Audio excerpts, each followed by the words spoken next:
Koko uyu mukobwa ndamugurira iki?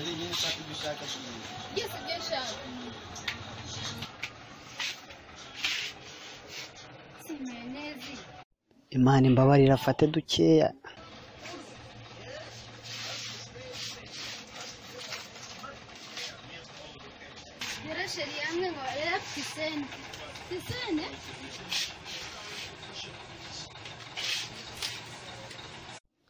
Ko se buriya ko mbona runda byinshi ndabyishyura da.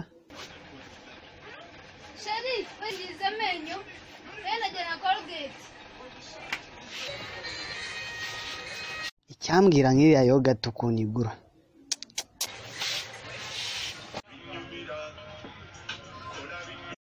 Sha iherezo baraza kubona nirukanse. Nase ibi byose ndabyishyura.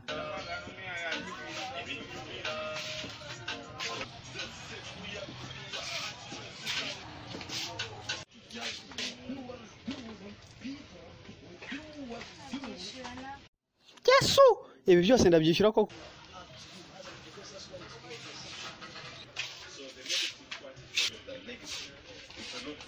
Just mask and makes you happy. It's negative to you.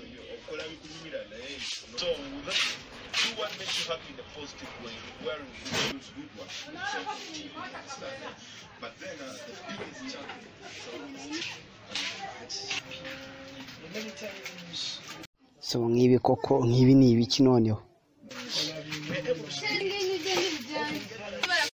No.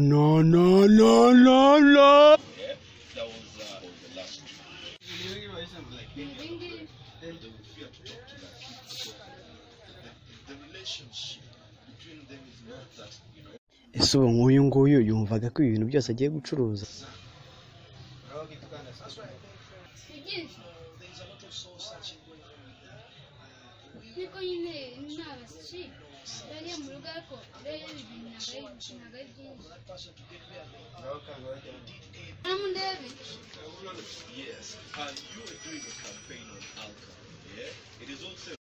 Ese ubu nk'iki kirimo kubara kizi ko naje kurangura cyangwa icyama bikanga?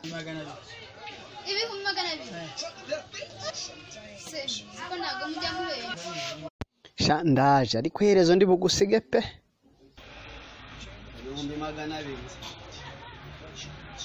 200 suba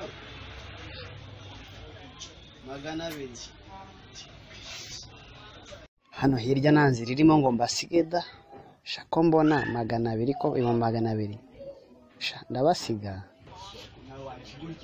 Niyo wifata ukabara ibintu byose ubona ngeze nkora muri leta amabi.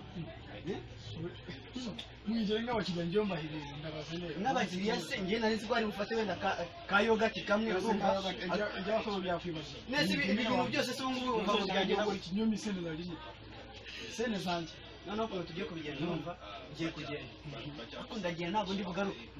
Umeze namba yawe ndazaguriza amakana. Rero se ibintu bijyane cyangwa tubijyane? Abijyane uze kubisubiza mu iduka nge ntabwo nabyishyura ibintu byose. Barumva? Buri se genda avugana iki nawe? Noneho ndagiye muzankurikire.